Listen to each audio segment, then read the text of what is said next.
നവീൻ ബാബുവിന്റെ ഭാര്യ ഇപ്പോൾ അഭിലാലിനൊപ്പം ഉണ്ടെന്നാണ് മനസ്സിലാക്കുന്നത്. അഭിലാൽ, നിയമപോരാട്ടം തുടരുമെന്ന് അവർ പറഞ്ഞിട്ടുണ്ട്. കുറച്ച് വാക്കുകൾക്കുണ്ടായിരുന്നു ആദ്യഘട്ടത്തിലെ പ്രതികരണം. നമുക്ക് കൂടുതൽ കാര്യങ്ങൾ ചോദിച്ചറിയാം. നിയമപോരാട്ടം തുടരുമെന്ന് തന്നെയാണ് മഞ്ജുഷ വ്യക്തമാക്കുന്നത്. സുപ്രീം കോടതിയിലേക്ക് തന്നെ പോകും. അതേസമയം തന്നെ അവരുടെ അറിവും അതോടൊപ്പം തന്നെ ബോധ്യവും അത് അന്വേഷണത്തിലൂടെ കൂടുതൽ ശക്തമായി തന്നെ പൊതുസമൂഹത്തിനുകൂടി ബോധ്യമാകുന്ന തരത്തിലേക്ക് എത്തുന്നു എന്നതിൻ്റെ ആശ്വാസമാണ് മഞ്ജുഷ പങ്കുവെക്കുന്നത്. ഇത് പിന്നെ നമ്മൾ ആദ്യം തന്നെ പറഞ്ഞു പ്രശാന്തൻ എന്ന് പറഞ്ഞ ഒരു പിന്നെ വ്യക്തിയുടെ ആയിട്ട് ബന്ധപ്പെട്ടുള്ള ഒരു പരാതിയാണ് ഈ ഒരു വിഷയത്തിന് ആധാരമായിട്ടുള്ളത്. പക്ഷേ പ്രശാന്തൻ ഈ ചിത്രത്തിലേ ഇല്ല. ഇപ്പോഴും പ്രശാന്തിനെതിരെ കേസ് രജിസ്റ്റർ ചെയ്യുന്നില്ല, ഈ ചിത്രത്തിലേ ഇല്ല പ്രശാന്തൻ. അപ്പം ഇതൊന്നും നമുക്ക് അത്ര നമ്മുടെ ഈ കേസുമായിട്ട് ബന്ധപ്പെട്ട് പ്രധാന പ്രതി പ്രശാന്തനാണ്. എന്നിട്ടും പ്രശാന്തനെ ചിത്രത്തിൽ ഉൾപ്പെടുത്തിയിട്ടില്ല, കേസിൽ ഉൾപ്പെടുത്തിയിട്ടില്ല, പോലീസ് അന്വേഷിക്കുന്നില്ല.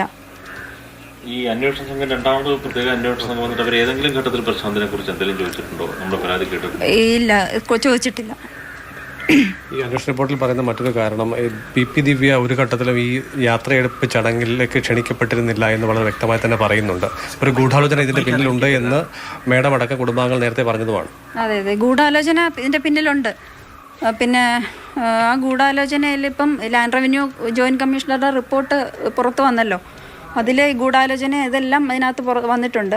സത്യസന്ധമായ റിപ്പോർട്ടാണ് ലാൻഡ് റവന്യൂ ജോയിന്റ് കമ്മീഷണർ ഇപ്പം പുറത്തുവിട്ടിരിക്കുന്നത്.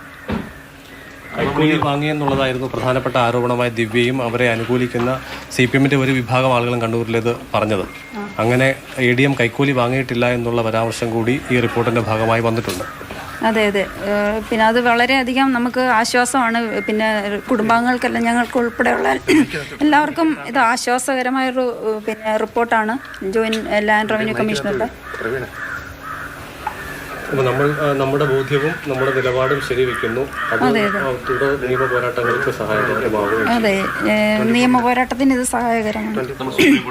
സുപ്രീം കോടതിയിലേക്ക് അതെ തുടങ്ങി നിയമ പോരാട്ടമായിട്ട് ഞങ്ങൾ മുമ്പോട്ട് പോകാൻ.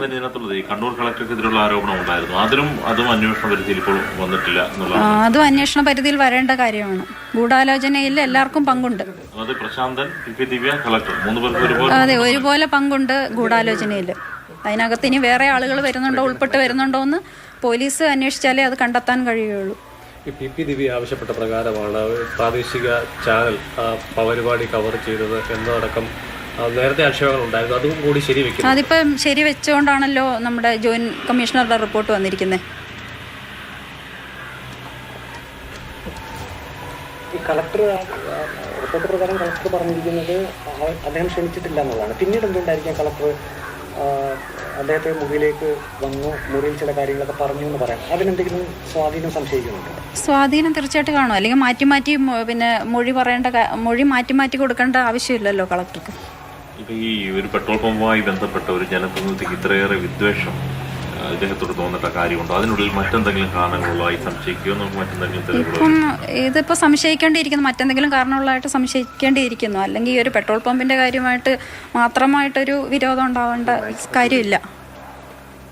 ഈ ഹൈക്കോടതി ഡിവിഷൻ ബെഞ്ചിന്റെ വിധി വന്ന ശേഷം പോരാട്ടം തുടരും, വാമൂടി വെക്കാൻ തയ്യാറല്ല എന്ന് സൂചിപ്പിക്കുന്ന തരത്തിൽ പി ദിവ്യയുടെ ഒരു ഫേസ്ബുക്ക് പോസ്റ്റ് ഇട്ടിരുന്നു. മേഡം അത് വാർത്തയിലെങ്കിലും കണ്ടിരുന്നു.